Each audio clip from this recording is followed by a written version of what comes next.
Bheda-bandhanāt, leena-mānasam, eka-cintanāt, nāsha-metyada. Breath control, he says, prāna-bandhanāt.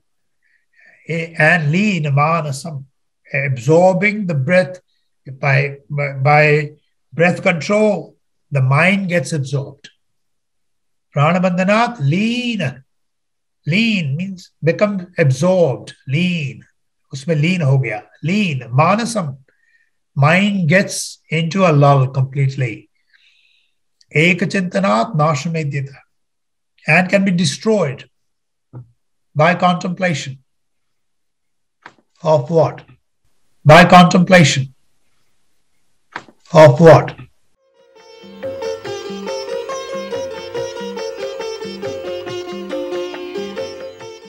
Well, let's move on to contemplation. How should I bring this about? How should I bring this clarity about? That Peter, it's a very good segue into what Peter asked. How do I know? Is there anything outside of this 5 elements? Bheda bhāvanā, sõham-ityaso, bhāvanā, bheda, pāvanee. Look at verse number 8. So he says, bheda bhāvanā, sõham-ityaso, bhāvanā, bheda, pāvanee.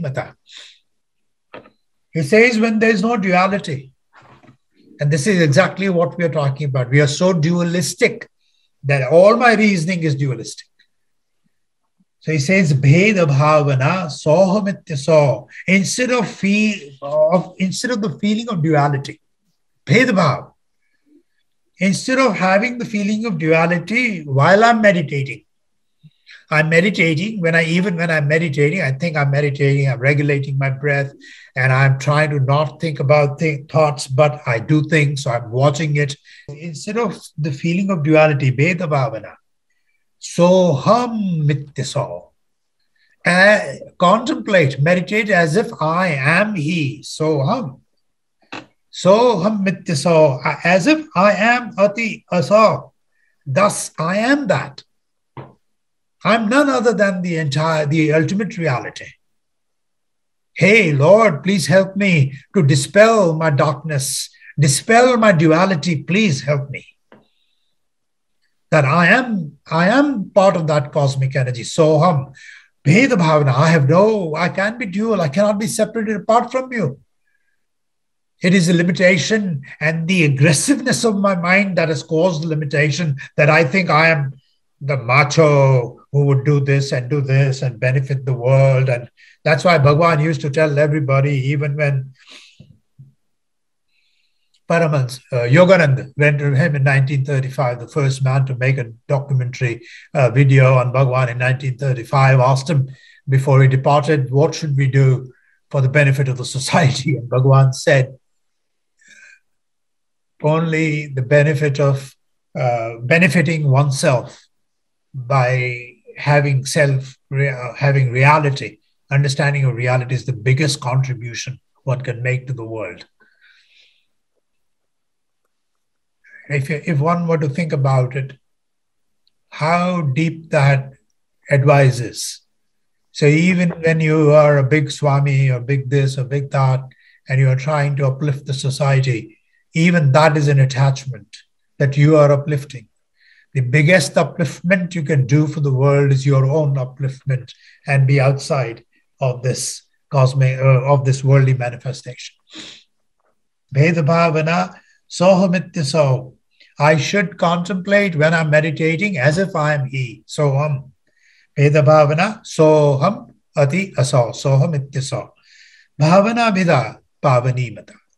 There is the feeling of this non-duality is the most purifying. That is the opinion of this verse.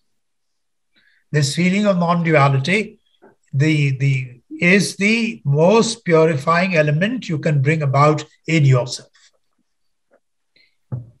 Matah is this is the opinion of this verse.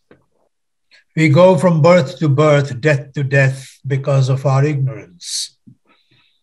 We were born before. All of us have been brothers and sisters, husbands and wives, and children and parents and cousins and this and that, and enemies and partners and aggressors and oppressors and the victims and everything we all have been. None of us are experiencing anything new. Everything has been experienced in the past. That's why when somebody tells me such and such person is not good, immediately my mind can understand it. How can I understand it if I don't know what is bad?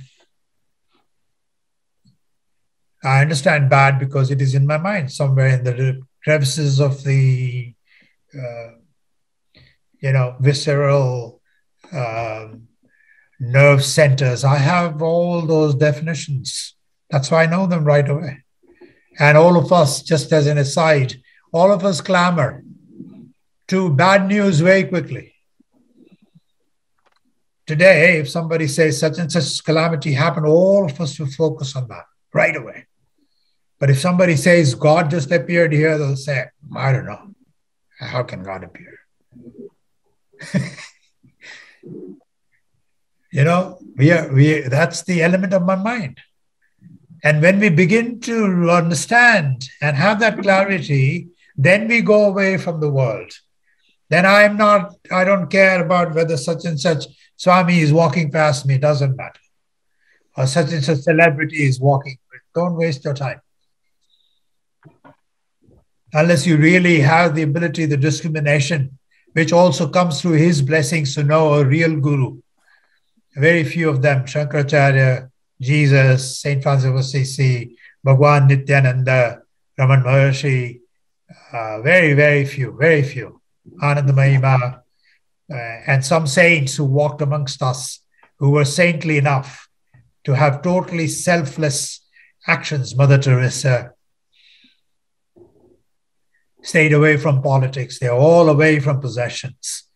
They are sans possessions, sans reputation, sans doing any worldly activity. No large organizations, no large rules, nothing of that sort is obscure. That's a real guru. Mistake not.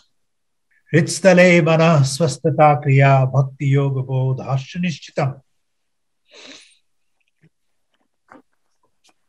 And this is beautiful.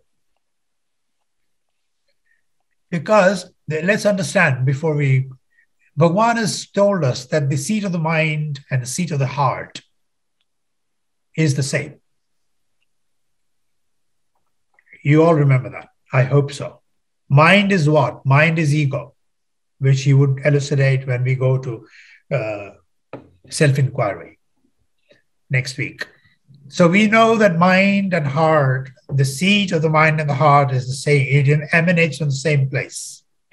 Heart digresses into the worldly things, speed and multiplicity, action, and heart remains reposed where it should, doesn't move. So here Bhagavan is giving us a very, very subtle hint. Located in the heart, hrt-sthale, manah, the mind.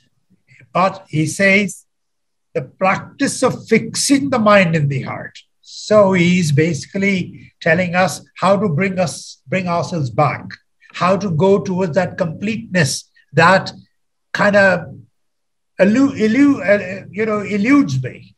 I don't reach it. And unknowingly, I still keep looking for something more, some completeness, some happiness, permanent happiness. All of us. He says, hrt-sthale manah svasthatā kriyā, abide. Svasthatā. Sthiti is stationary thing. Svasthatā. Abide in, as if the mind, in the heart. Bring your mind in the heart. Purify your action. To know exactly the intent of your action is abiding in the heart. Hrt-sthale manah svasthatā kriyā bhakti-yoga. So if I do that, and we will come back to it in a moment, bhakti-yoga-bodha-shch. Bhakti-yoga-bodha-shch, second line. He says, without doubt, if you bring your mind into the heart, as if all your action is purified, all your action, you know exactly what this action is. For mortals like us, Even when my action is not pure, if I know it was not pure, and in my meditation, I submit that this is my own aberration. This is my viciousness, Lord. I am a very well packaged, very well presented entity to the world. But inside, what I really think before I take an action, I only know, and you know it. When I begin to make that distinction on a daily basis and I meditate upon it, I'm not saying that we have to go and tell the world, because it won't make any sense. And that'll be another layer of an ego. But if we just repose on it, if we meditate on it, if we bring ourselves to knowing exactly what am I made of, that is bringing my mind into the heart. And if I do that, Bhagavan says that is bhakti-yoga-bodha.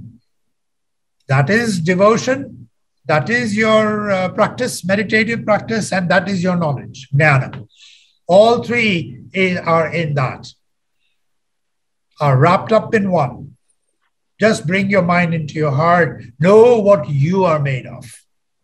Nishchitam. And that is definite.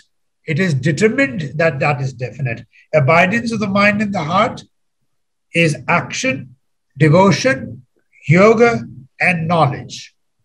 Nishchitam, that is definite. These are the words of a sage who himself had realized at the age of 16 and never had wavered from it. This is speaking, Ramana speaking from personal experience, just as Shankaracharya did. They had no teachers because Bhagavan had everything coming from within. His moment of self-realization in the room upstairs in Uncle's house in Madurai in the month of August of 1896 was a cosmic experience. It happened because of the prarabdha from previous births, the culmination, the purity of this particular body, particular jiva. He is so sublime, so exalted that he had that experience. No one else came to tell him that. So if we were to bring our mind into our heart by knowing ourselves completely, then we would have attained bhakti, yoga, and bodha together. Nishchitam, that is definite. So let's be earnest to ourselves. Let's know our weaknesses. Let's admit it to ourselves. Let's be very, very pure in our action. Let's have no selfishness. Let's have no personal agenda. Let's be giving more than receiving. Let's be accepting more than reacting. Let's be listening more than talking. Let's be more hurtful when others are hurt than just myself.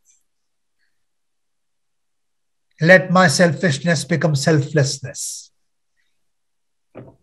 Verse number 14, prāna-bandhanāt, leena-mānasam, eka-cintanāt, nāsha-metyada.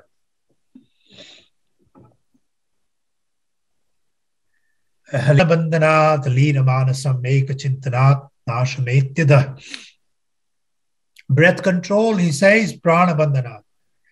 And leena-mānasam, absorbing the breath by breath control, the mind gets absorbed. Prāna-bandhanāt, lean. Lean means become absorbed. Lean. Usme lean ho gaya. Lean. Mānasam. Mind gets into a lull completely. Eka-cintanāt, nāsha-metyada. And can be destroyed by contemplation. Of what?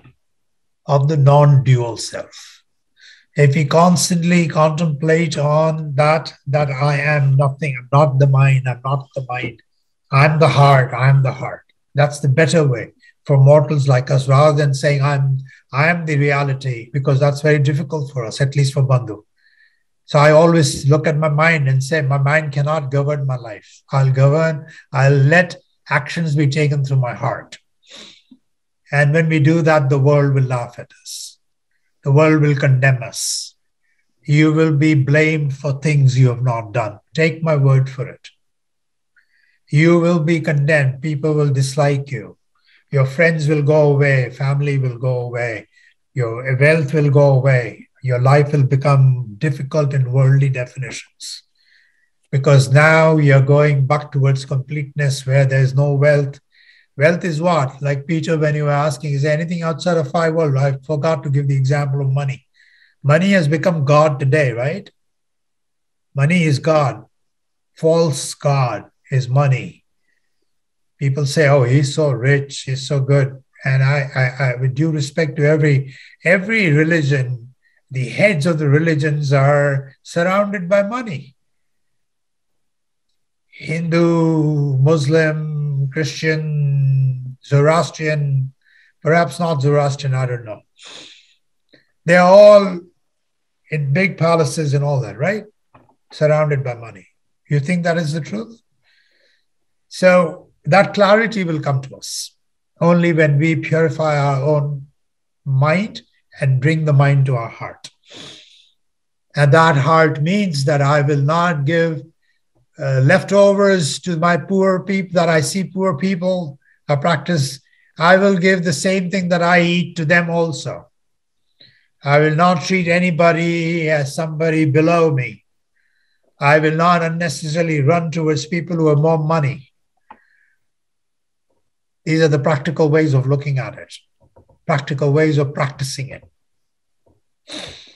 So we have covered prāna-bandhanāt, leena-mānasam, eka-cintanāt, nāsha-metyada. The mind that gets absorbed by breath control can be destroyed. So it is already controlled by breath, but that's not enough. As he had said in previous verse, which we didn't take as one of the verses, key verses, but I'll touch upon it just to expand on this. The mind that gets absorbed by breath control can be destroyed by contemplation of the non-dual self. Because only when the mind is absorbed, what happens? Bhagavan has said, Vayurodhanāt liyate manah jalapakshivadrodha sadhanam. Let me tell you which verse is that. Verse number 11, which is not one of the, I did not take as the, but in that verse he says, Vayurodhanāt liyate manah, by controlling the breath. Vayurodha, control of the breath. Vayurodhanāt liyate manah, you'll be able to control your mind. You will bring your mind into a state of lull. Jalapakshivat drodha sadhanam. But it will flutter out, flutter away, as if a bird out of the cage when you let it out. That's the caution he has given. Toward what was the caution for? Pranayama. Because pranayama, no doubt, is a very good practice, but it is only a practice. It's not a means to the end. It's only a crutch to the end. So that's why he's clarifying here, prāna-bandhanāt leena-mānasam, eka-cintanāt, nāsha-metyada. When you contemplate with breath control, when you control your mind with the breath, and then you bring your mind towards the understanding, towards that reposing, towards staying with it, reposing meaning continuously staying with that I am the self. I am in the heart, I'm not in the mind. I am the self. I am the ultimate reality. That is purifying. That should be the contemplation, that I'm not self. So I'm just opening up to all of you as my family, my friends, my fellow devotees, sin seekers, whom I've met in this life for a short period of time. We were not together. We didn't know each other. Just a little while ago, we wouldn't know each other. All of us would know when we die. And I hope I die sooner than later. Yeah, that's another. Why do we need to live? It's a burden to live, actually. If you're blessed enough to have the clarity, then we know how of a curse it is to be born. Being born is not a boon. It's a curse. And I don't want to go too far for people to say, okay, things. We need to get to the bottom and be absolutely pure.